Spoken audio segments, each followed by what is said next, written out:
warahmatullahi wabarakatuh. Alhamdulillahirabbil alamin. Wassalatu wassalamu ala sayyidina Muhammadin wa ala alihi wa sahbihi ajma'in. Asyhadu an la ilaha illallah al-malikul haqqul mubin wa asyhadu anna Muhammadar Rasulullah shadiqul wa'dil amin. Amma ba'du. Ustaz Abdul Khalid yang saya muliakan, Pak Dr. Firman yang saya hormati, Ibu Ita dan seluruh kru adalah kru, Ibu-ibu dan bapak-bapak dalam nama Allah yang mudah-mudahan semuanya dalam keadaan sehat walafiat, senantiasa mendapat limpahan rahmat dan berkah dari Allah Subhanahu wa taala. Puja dan puji syukur mari kita persembahkan kehadirat Allah. Shalawat beserta salam semoga Allah limpahkan kehadiran baginda Nabi Muhammad sallallahu alaihi wasallam. Baik, gimana kabar Bapak Ibu, sehat semuanya? Maaf, sudah makan siang semua? Ada yang sudah ya? Tadi sudah ditanya Mbak Ita ya, sudah makan siang, kenyang, duduk, dingin, yang paling enak tidur. Manasik. Yang paling enak Bapak Ibu? Manasik.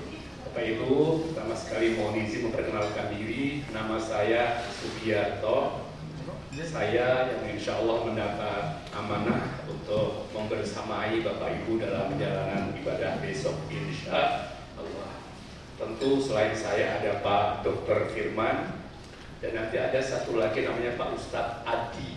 Beliau domisili di Lombok. Insya Allah besok kita akan bertemu di Airport Cengkareng. Di Mekah dan Madinah nanti juga akan ada Ustadz atau Mutawif ya, lokal guide yang ada di base kita yang akan bersamai Bapak Ibu yang saya hormati. Sesuai dengan informasi yang saya terima, nanti insya Allah akan ada satu mobil terdiri 6 jamaah dan satu bus 36 jamaah ya, sesuai dengan paket yang sudah Bapak Ibu sepakati dengan travel. Baik, Bapak Ibu sudah siap semuanya? Sudah siap dipanggil Allah?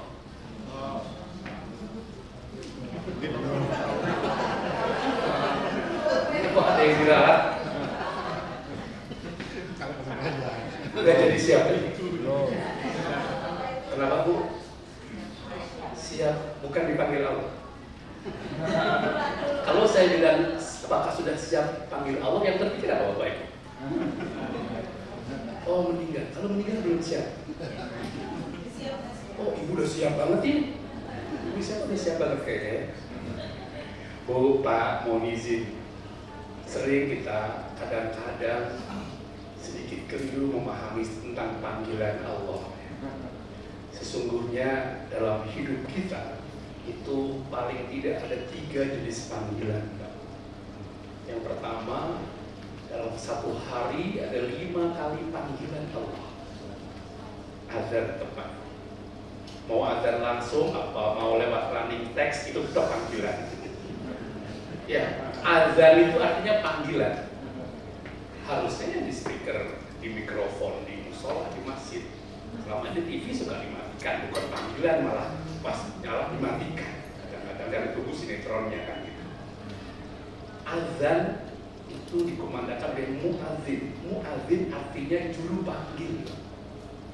Indra yang bisa mendengarkan panggilan namanya uzun, kuping. Jadi Allahu Akbar itu panggilan Allah. Maka ketika ada panggilan hayya 'alas shalah, Rasul menyunahkan kita melafazkan la haula wala quwata illa billah. Ya Allah, nggak ada daya, nggak ada upaya. Kalau Engkau nggak panggil hatiku, nggak gerakkan kakiku, sehingga aku memenuhi panggilan ini. Yang kedua, ke Baitullah itu juga panggilan Allah, Pak. Al-Hajj ayat 75 kalau nggak salah. A'udzubillahi minasyaitonir rajim. Wa adzim fin nasi bil hajji ya'tuka rijalan wa 'ala kulli dhamirin ya'tina min kulli fajjin 'amiq.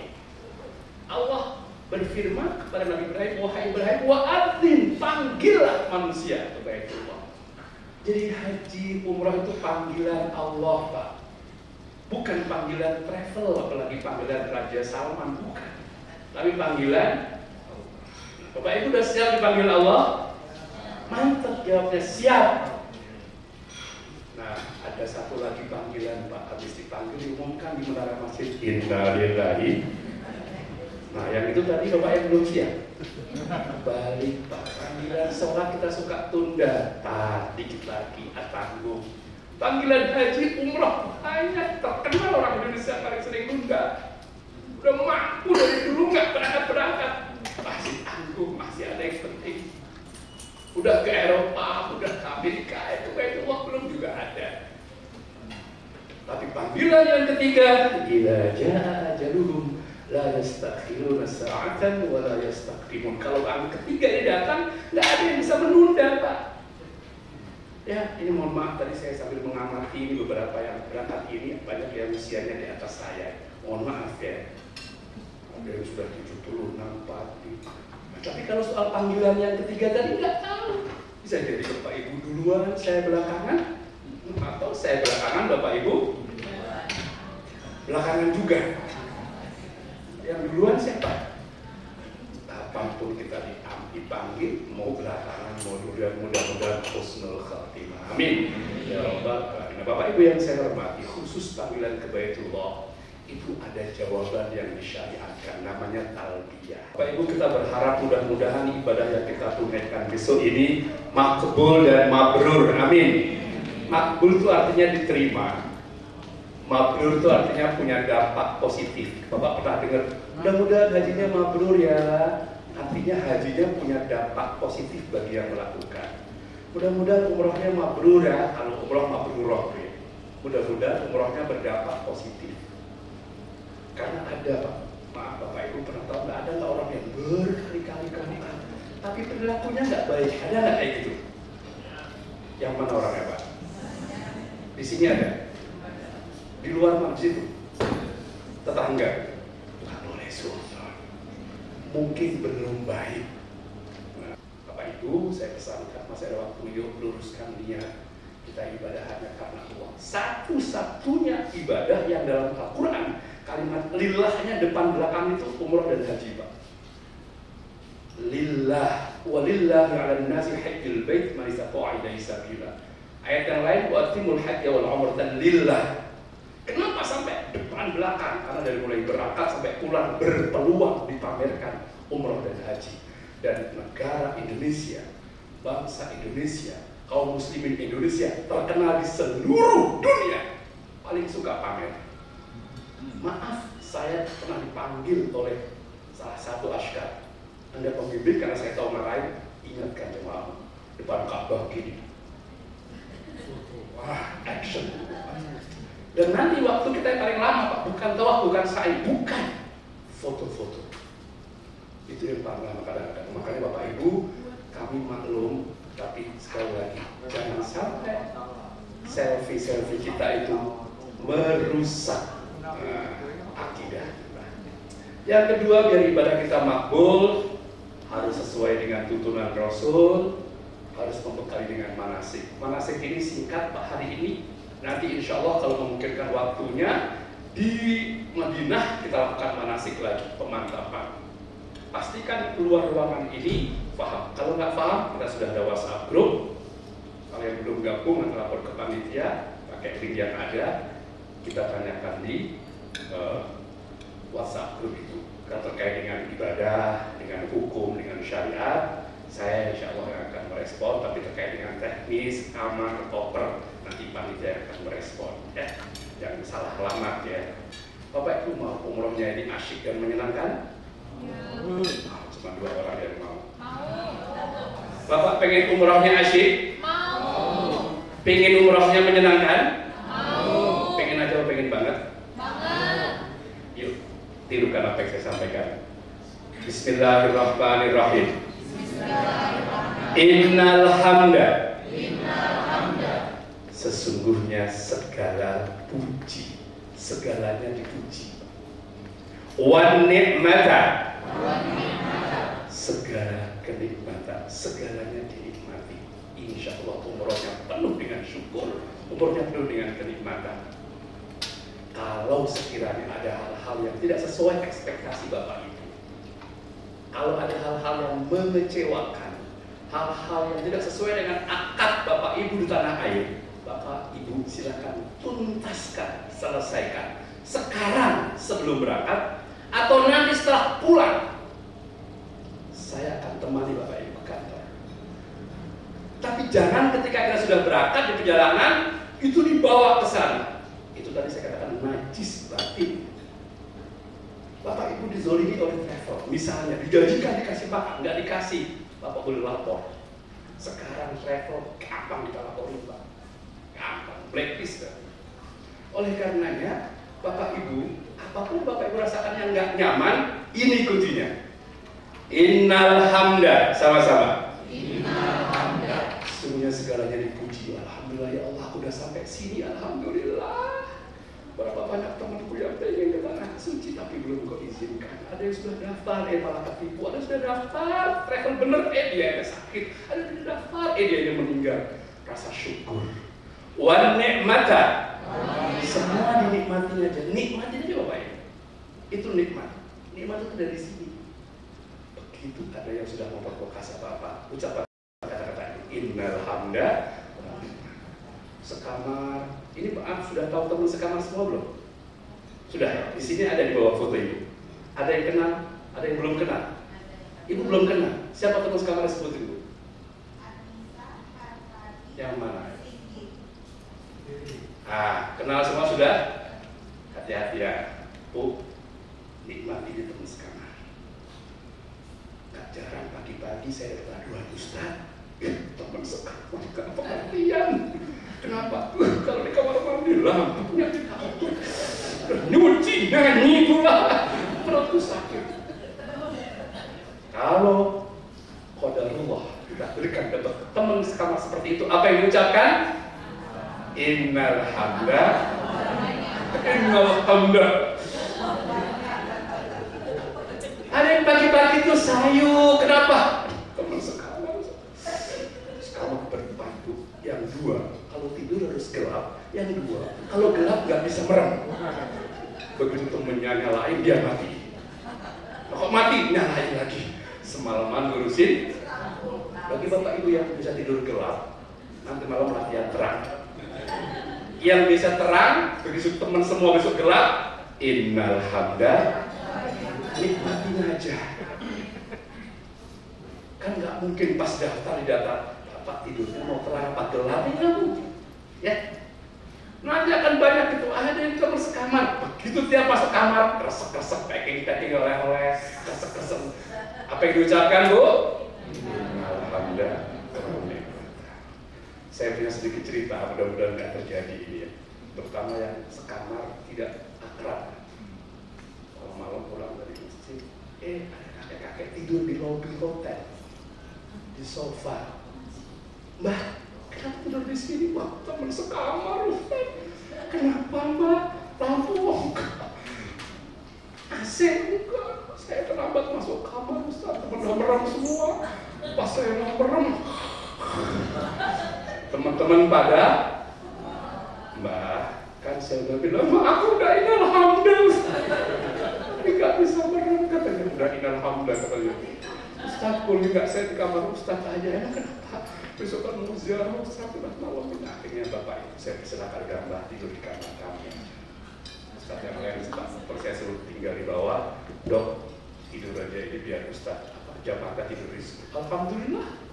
10 menit kemudian tidurnya nyenyak dan ngoroknya kenceng banget. Ustaznya harus innal hamda. Innal hamda. Semuanya disyukuri ya. Wan ni'mata. Semuanya dinikmati. Ngantri prasmanan. Alhamdulillah di hotel kita nanti insya Allah catering nggak jauh dengan yang di sini ya. Nanti prasmanan, makan. Teman depan kita dapat lauk, dapat sayur, dapat nasi. Pas kita tinggal nasi sama sambal. Apa yang diucapkan? Innal hamda. Mas, lauknya habis. Innal hamda. Bapak tinggal bilang, Mas, lauknya habis. Ada petugas itu, nggak usah marah-marah maksudnya. Kok innal hamda? Petugas cateringnya nggak ikut manasik. Seringkali ada orang nyari momen kapan dia clean travel. Saya pernah bawa jamaah, saya jadi saksi, menu lengkap. Pas dia tinggal kepala ikan, langsung dipoto, diposting. Ini travel yang kemarin janjiin makanan nasi tradisional. Pas gitu. Habis itu dia pergi, diisi, dia nggak tahu. Udah diposting kemana-mana. Udah gitu sekarang balik lagi. Bapak Ibu, kadang-kadang setan itu nggak rela kita makbul dan mabrur. Makanya apa? Digoda kita.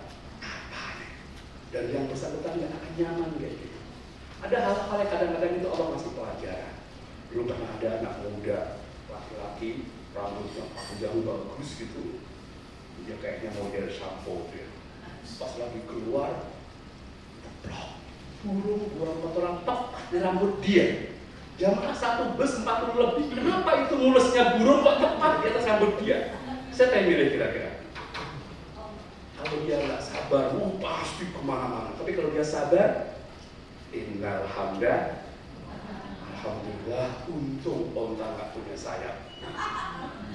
Untung cuma cari sisi-sisi positif, cari kebenaran, dan kita bersyukur. Nah, baik. Saya nggak lama-lama di sini, Bapak Ibu, alhamdulillah. Oh maaf, ini sedikit titipan Bapak Ibu, sudah yang umroh besok itu ada yang belum haji?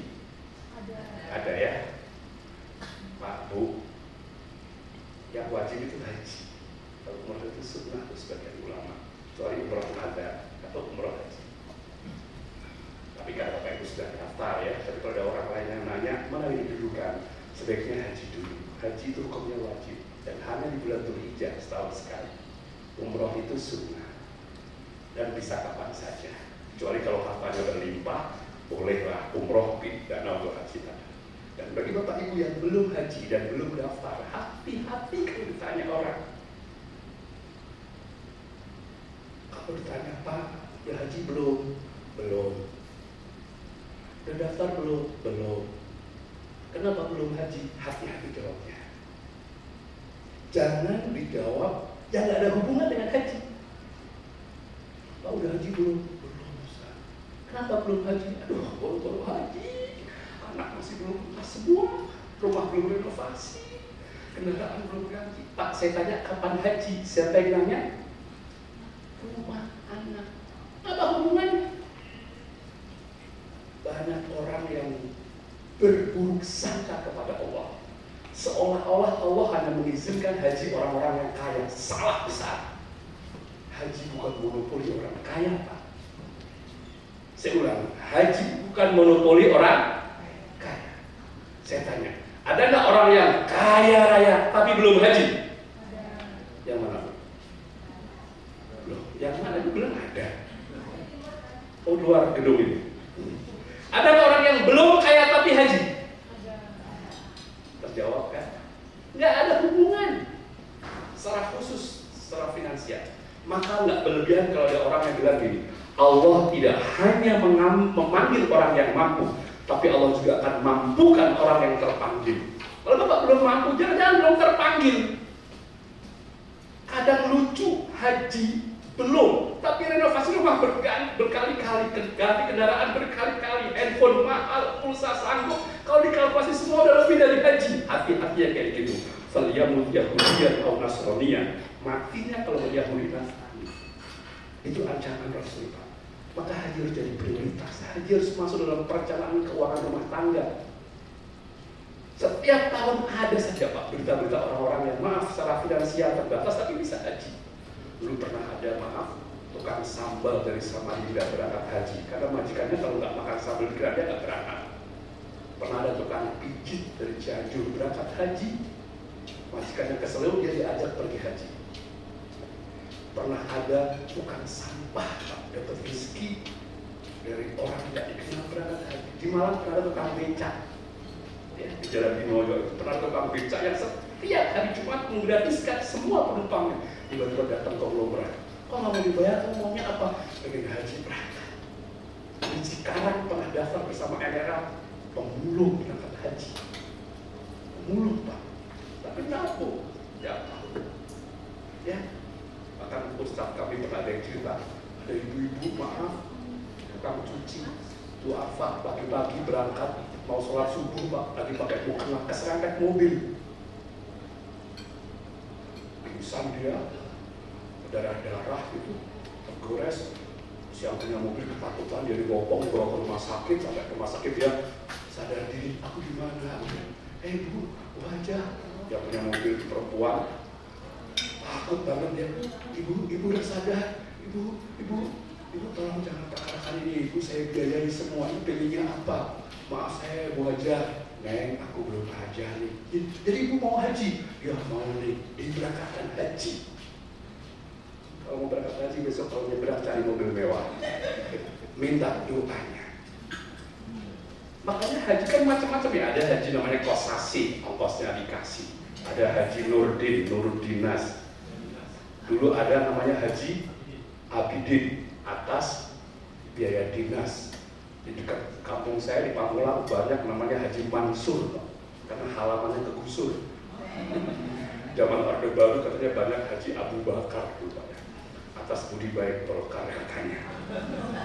Banyak tukang cuci berangkat haji, banyak tukang becak, bahkan ada tukang bubur naik haji. Itu sinetron.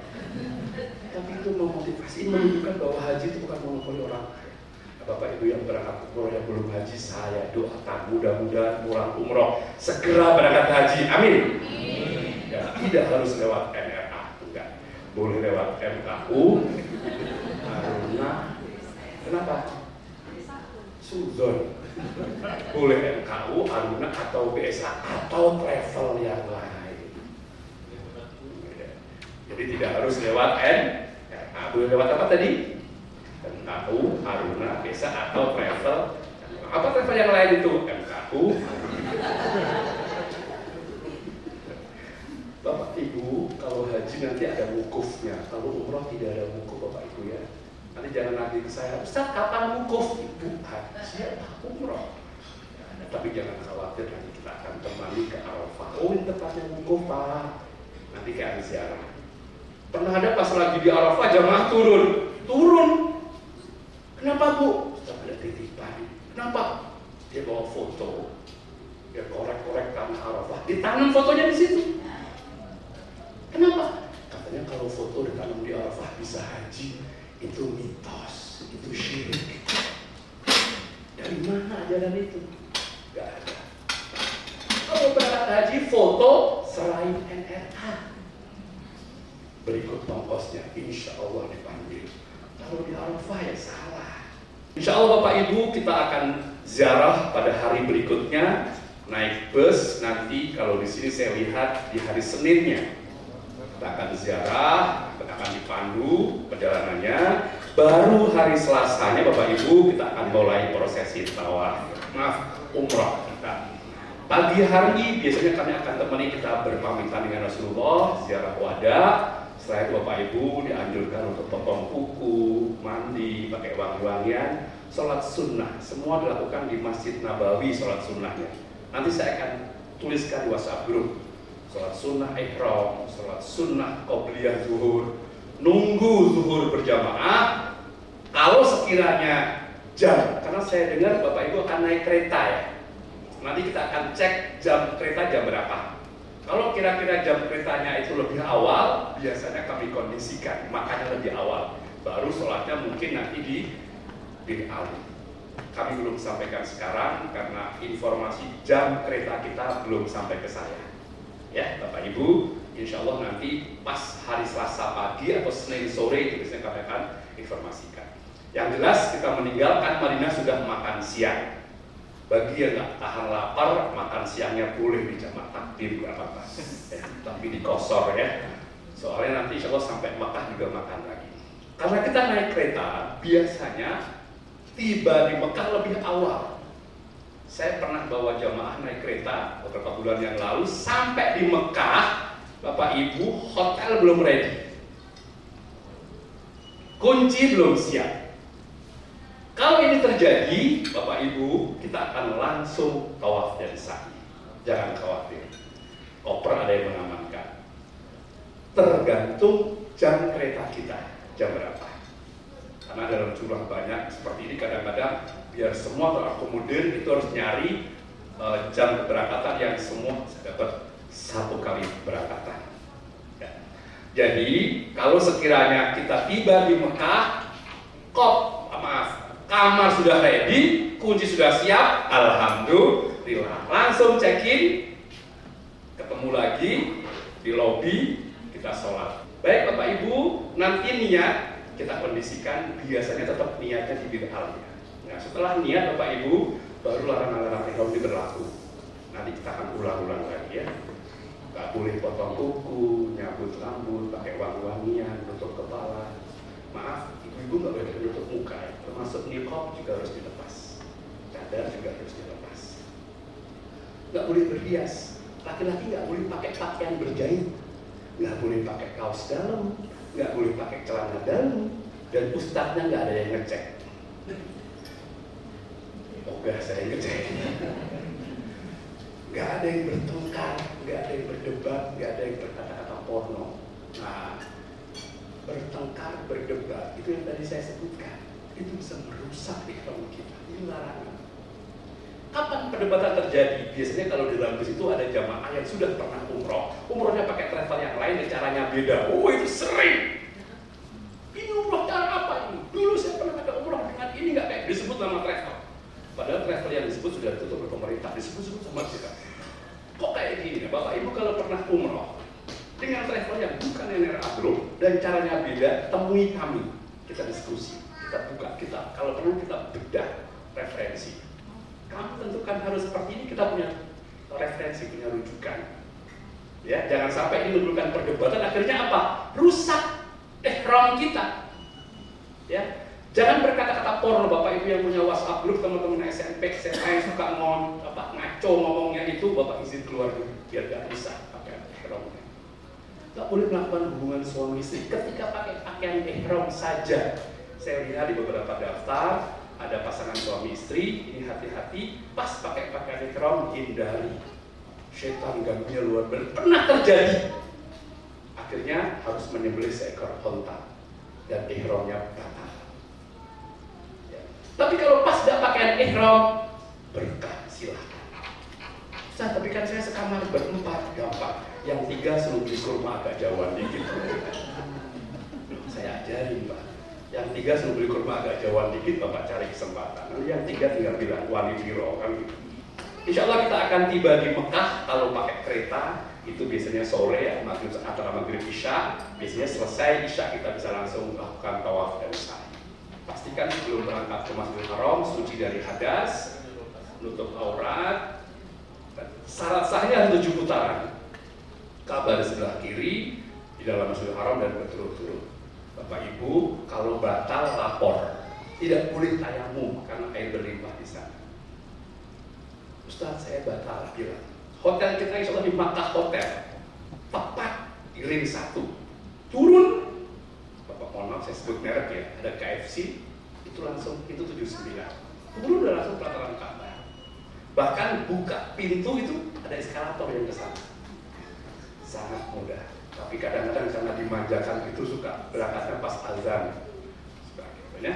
Bapak Ibu yang saya hormati, kalau pas tawaf batal, Bapak tidak perlu mengulang dari awal. Beda dengan sholat. Kalau sholat 4 rakaat, Bapak rakaat ketiga batal, Bapak harus wudhu lagi, ulang dari rakaat pertama.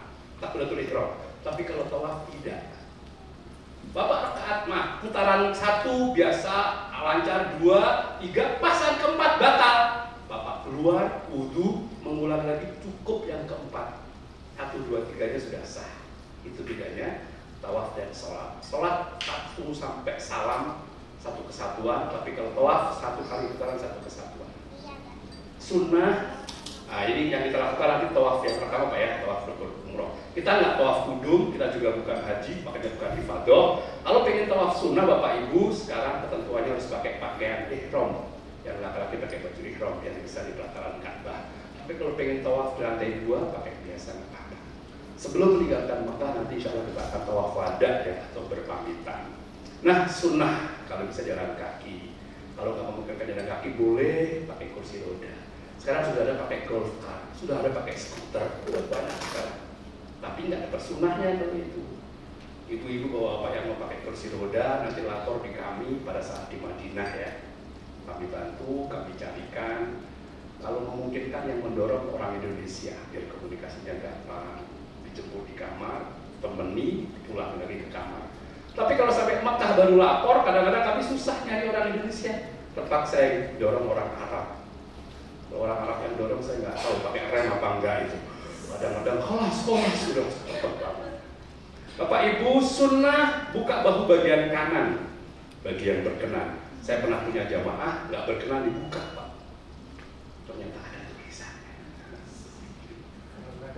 Jaga. Saya juga jagalah kebersihannya. Sunnah lari kecil, tapi ini simbolik aja Pak ya, karena ini berkelompok, rombongan, kemungkinan besar kalau lari kecil malah nanti ketinggalan rombongan atau meninggalkan rombongan. Sunnah menghadap Hajar Aswad, menghadap wajahnya. Sunnah mencium atau mengangkat tangan. Saya tidak rekomendasikan mencium, tapi saya anjurkan cukup angkat tangan saja. Kenapa? Satu, Hajar Aswad itu wangi. Kita sedang ihram, nggak boleh itu yang wangi. Dua, kita berombongan. Kalau sampai masuk di pusaran itu, kemungkinan lepas dari rombongan. Tiga, bapak-bapak sedang nggak pakai apa-apa. Kalau sampai pakai ihram itu terinjak dan lepas, semriwing itu, dan bisa viral itu. Hancur sudah. Dan pernah terjadi. Ada satu doa yang Bapak Ibu Rasulullah menyontohkan, ada doa sapu jagat. Kapan itu? Sejak di rukun Yamani. Ini rukun Yamani, kalau tarik garis lurus itu ke negeri Yaman. Nah, sampai Hajar Aswad. Doanya apa?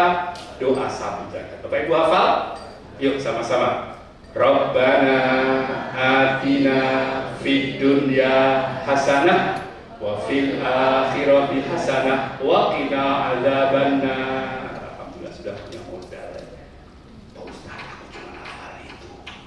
Headsetnya nggak berfungsi. Kalau semua putaran baca Rabbana atina, boleh nggak? Sah nggak? Rabbana atina. Paling kalau mereka ingat nggak ada yang lain Bu, mungkin gitu. Pulangnya dipanggil Haji Robbana, insya Allah. Makruh, hindari, jangan buru-buru, jangan sambil ngemil, jangan nyakitin orang. Kalau keinjek jangan balas injek, nanti jadinya injek-injekan. Jangan ngobrol yang nggak perlu, jangan nutup mulut, jangan buang hajat, jangan masuk hijab Ismail ini. Kalau mau masuk setelah tawaf nanti, maaf, ini bukan cuma makruh, tapi putaran tawafnya nggak sah, terus diulangi. Selesai tawaf Bapak Ibu kalau lancar sekitar 30 menit biasanya kita akan sholat sunnah, berdoa dan minum zam-zam. Habis itu biasanya saya beri waktu untuk foto-foto dengan background Ka'bah, silakan. Selesai foto-foto saya akan temani Bapak Ibu menuju ke tempat sa'i. Nah Bapak perhatikan, startnya di sini, finishnya di sini. Di sini ada pilar warna hijau dulu, sekarang plafonnya warna hijau. Kayak gini, plafon hijau itu gini, atasnya gini. Nah, nanti sunnah lari kecil. Kalau tawaf Bapak Ibu harus suci, tapi kalau sa'i boleh nggak suci? Tuh perhatikan. Suci dari hadas itu hukumnya sunnah, jadi nggak jadi syaratnya. Jadi Bapak Ibu selesai tawaf, habis sholat, misalnya batal, tak apa-apa, tetap boleh dan sah sa'inya. Jadi kalau pas sa'i, betul kalau nggak tahan, pengen buang angin, silahkan. Yang penting minggir. Nanti kita tandai siapa yang minggir. Jadi dia sedang minggir. Dan nggak usah wudhu lagi, sah. Cuma nggak dapat sunnahnya saja. Safa Marwah 370 meter lebih kurang. Kalau sampai atas kadang-kadang sampai 400-an. Itu lebih kurang 10 menit Pak. Jadi kalau Safa Marwah Safa 7 kali sekitar 1 jam lebih sedikit. Insya Allah. Lebih santai sa'i. Nggak sampai. Lama-lama selesai sa'i baru potong rambut. Sudah tuntas. Cari tempat yang nyaman, boleh gunting sendiri, boleh nggak tolong digunting orang lain. Tapi sebaiknya sebelum menggunting rambut orang lain, rambut sendiri digunting. Memang 3 helai. Selesai dari situ, kalau nyari tukang potong mau dibotak lebih bagus lagi. Sunnah dibotak. Ya, kalau agak rapi, pengen bagus, katanya 15 real katanya. Ada siang 10 real, tapi agak lecet dikit. Silakan yang mana. Di dekat hotel kita juga banyak yang menawarkan biasanya ya. Bapak Ibu yang saya hormati, kalau ada orang menawarkan yang kita nggak kenal mau dipotongin, hati-hati. Kadang-kadang suka ada yang minta tips. Baik, segera catatan Bapak Ibu berangkat. Insya Allah kita nggak akan sholat di pesawat karena kita tiba di sana. Insya Allah masih masuk waktu Isya, jadi boleh di jamaah takhir. Jadi zuhur asar di jamaah takdim, maghrib isya jamaah takhir. Kemungkinan pulang dari sana, nah kita ketemu sholat di pesawat. Karena kita akan take off sekitar jam 7 malam, tiba di sini jam 10 pagi. Subuh kemungkinan di pesawat.